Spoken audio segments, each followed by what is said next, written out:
పార్వతీపురం మన్యం జిల్లా మట్టి విగ్రహాలను పూజించి పర్యావరణాన్ని కాపాడాలని పార్వతీపురం ఎమ్మెల్యే బోనెల విజయ్ చంద్ర అన్నారు. సీతానగరం మండలంలో మరియు పార్వతీపురం పట్టణంలో ఎన్టీఆర్ విగ్రహం వద్ద జాతీయ మానవ హక్కుల పరిరక్షణ సమితి ఆధ్వర్యంలో నిర్వహించిన ఉచిత మట్టి విగ్రహాల పంపిణీ కార్యక్రమానికి ఎమ్మెల్యే ముఖ్య అతిథిగా పాల్గొని పంపిణీ చేశారు. ఈ సందర్భంగా ఆయన మాట్లాడుతూ మట్టి విగ్రహాల వల్ల పర్యావరణాన్ని పరిరక్షించవచ్చని అన్నారు. పర్యావరణాన్ని నాశనం చేసే కెమికల్స్తో కూడిన విగ్రహాల వల్ల పర్యావరణం, వాతావరణం పూర్తిగా కలుషితమవుతుందని అన్నారు. ప్రతి ఒక్కరూ గమనించాలన్నారు. ఉత్సవాలు నిర్వహించే యువత ప్రజలకు ఇబ్బంది లేకుండా చూడాలని సూచించారు. పోలీసు శాఖ వారు ఆదేశాలను తూచా తప్పకుండా పాటించాలన్నారు.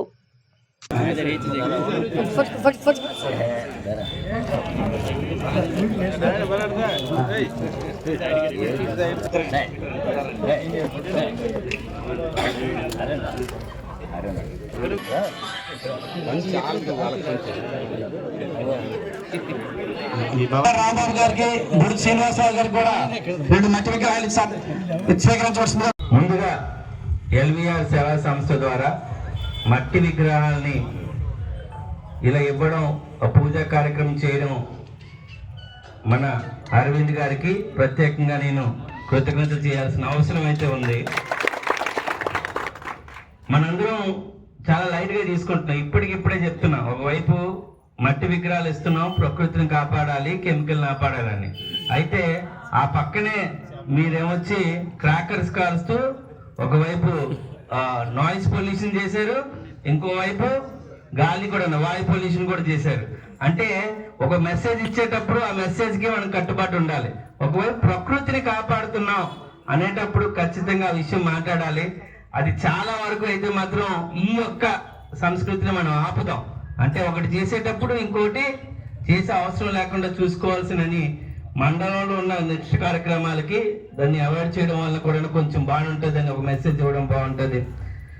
ప్రపంచం ఎలా అయిపోయిందంటే ప్రస్తుత పరిస్థితిలో మానవ మనుగడికే చాలా కష్టమైన పరిస్థితి. ఎప్పుడు తుఫాన్లు వస్తే ఎవరింట్లో నీరు వస్తాయో కూడా తెలియదు.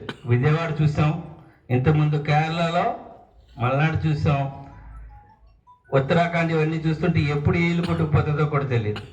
అంటే మానవుడు నెక్స్ట్ జనరేషన్స్కి ఏం వదులుతున్నాడు అనేది ఆలోచించాల్సిన అవసరం ఉంది. దేవుని పూజ అని చెప్పి అంతకుముందు అన్ని కూడా మన పూర్వం అంతా కూడా మట్టి విగ్రహాలే చేసేవాళ్ళు. నాకు తెలిసి నా చిన్నప్పుడు ఇంత ఎక్కువ కెమికల్ ఉండేవి కాదు, ప్లాస్టర్ ఆఫ్ ప్యారిస్ బొమ్మలు కూడా ఉండేవి కాదు. అందంగా ఉండాలని వినాయకుడిని ప్లాస్టర్ ఆఫ్ ప్యారిస్ తీసుకొచ్చి పీపీ తీసుకొచ్చి మొత్తం చేస్తున్నాం. కరగడానికి ఎన్ని రోజులు పడుతున్నాయి తెలుసండి? 100 రోజులు 150 రోజులు ఆ కెమికల్ కరగడానికి టైం అవుతుంది. హుస్సేన్ సాగర్ అలాగే పాడైపోయింది హైదరాబాద్లో, ముంబైలో చాలా చోట్ల ఇవే ప్రాబ్లంలు. అయితే దైవ భక్తి మన దగ్గర ఉంచుకుందాం. మట్టి విగ్రహాల ద్వారా గణేష్ విగ్రహాలు పెట్టి పూజ చేయడం అనేది ఒక మంచి సాంప్రదాయం. మన పూర్వీకులు మనకి ఏదైతే చూపించారో తిరిగి దాన్ని వెనక్కి వెళ్ళడం అనేది చాలా అవసరం కూడా. ఎందుకంటే రాబోయే తరాలకి మనం ఇవ్వాల్సిన, మనకు వదిలేసిన ఈ ప్రకృతి ఎలాగుందో మన తాతగారులు మన నాన్నగారులు ఇచ్చారు, నెక్స్ట్ మన జనరేషన్ కూడా ఇలాంటి వాతావరణం ఇవ్వాల్సిన అవసరం ఉంది. వాతావరణం మార్పు నిజం, దానికోసం ప్రపంచం మొత్తం తలలు పట్టుకుంటున్నాయి. రాబోయే జనరేషన్స్ ఎన్ని సంవత్సరాలు బతుకుతారు?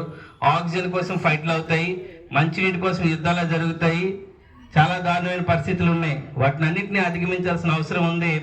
దీనికోసం